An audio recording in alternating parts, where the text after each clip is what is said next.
It's kinda must to know CSGO's unwritten rules to not to look out of the place in the game, and the rules will get crazier. I'm sure most of you have never even heard about some of the last ones.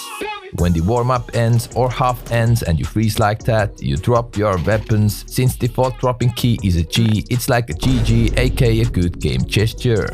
Literally no one talks during the warm-up. Don't be a weirdo trying to break the ice too early. Hello, my name is Jacob, 34, male, coming from Texas, US. Shut up, no one cares.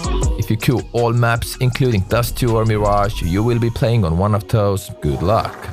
You probably spell peak wrong. It's not P-E-A-K, but P-E-E-K.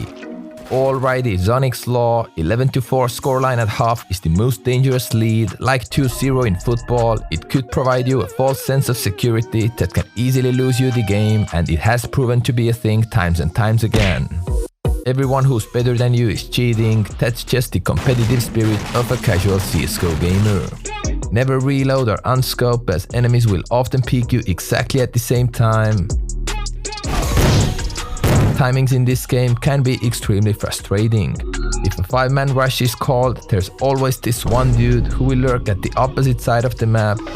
Warm-up warriors tend to bottom frag in the game. I have no idea how this counteraction actually works, but it's relentless, so watch out for that and don't go too hard out in the warm-up. Always give the auto-muted guy a chance by unmuting them, and you'll understand fairly quickly why they were muted in the first place.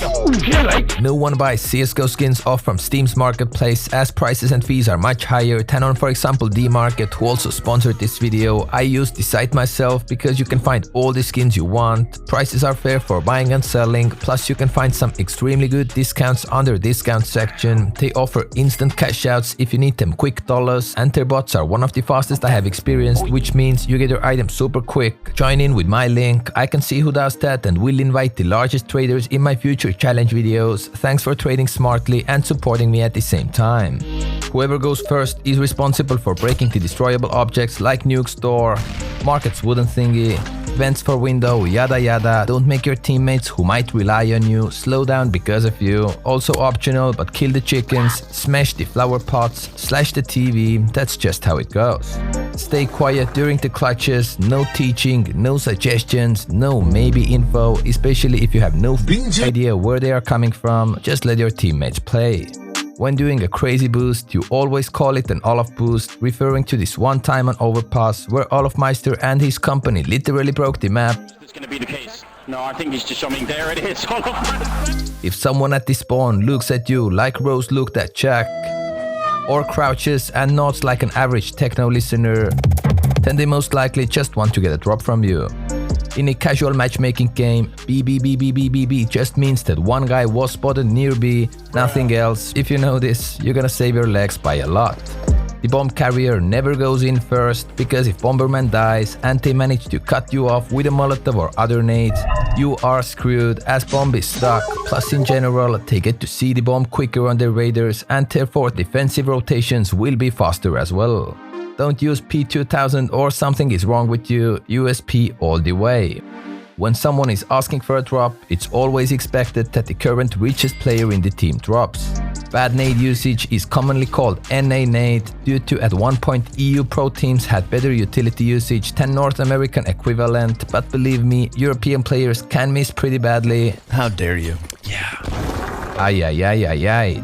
Do not run or give out any audio cues next to a teammate who has been silent for a long time, as they might wanna try to go for a sneaky play.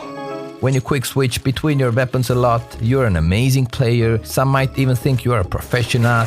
And just for your info, quick switching is fully silent to the outside world.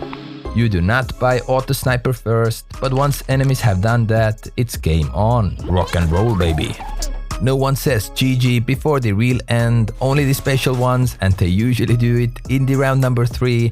It's not over till it's over, guys. Or maybe it is. When someone says stinked, 10 HP or low in a frustrated manner, then consider that they might just say it solely because of the sadness of the lost duel, and the enemy could still be close to full HP.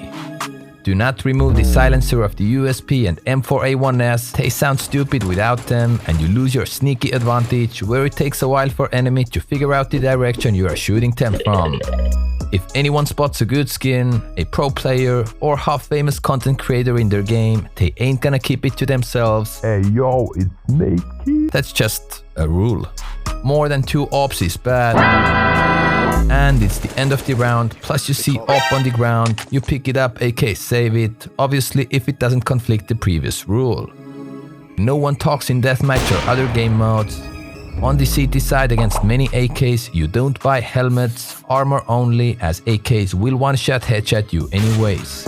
Going for a pistol jump kill is often called Cookly, and op 1 Cold Serum. The second one is more uncommon to be called out though. Always go for a knife kill on the last guy during the last round. If there are more than 2 or 3 people alive from your side, it can lose you games, but after all, it's show that matters, simple knows. To be confirmed. Oh no. By the way, yes, they lost this game. When your last teammate is alive and not spotted throughout the round, you can always try to trick your enemy with saying AFK in the chat, which means away from keyboard, which could trick your enemy to think your teammate is AFK, but they are actually not, and they might win the round. Next up, FAMAS and Galil are very desperate options. Usually people prefer SMGs or pistols with utility. There's a saying, pros never fake on the defuse, but real analytics show the exact opposite. They fake their defuses most of the times. The name Juan is often connected with hitting a headshot deagle kill, aka Juan Dig. So when someone says, hey Juan in the chat, it doesn't necessarily mean they call you with a random name. Don't take it as an offense, but they probably just witnessed an amazing deagle shot. On LAN, doesn't matter if around is W or L, as a true team, you're gonna fist pump in the end, sometimes online and sometimes even admin. When you have a 1v2 plus retake situation going on as a CT, most of the times you don't want to stick on the bomb, as you're gonna give enemy potentially 1v1 duels because of that, but of course it all depends on the exact situation and how close enemy is. No spraying on dead bodies, have some respect please, no teabagging as well, term which comes straight up from, you know, moving your teabag up and down, but I mean, it's hard to stop ya if you're a big T fan. Talking about respect, heavy weapons in CSGO, Negev and M249 are considered disrespectful, mostly towards yourself. If an enemy pulls out his knife, be a gentleman and pull it out too, now it's a duel time, good luck. When you see someone AFK in the spawn, you got to go for a knife kill to get 1500 of bonus money instead of a regular 300.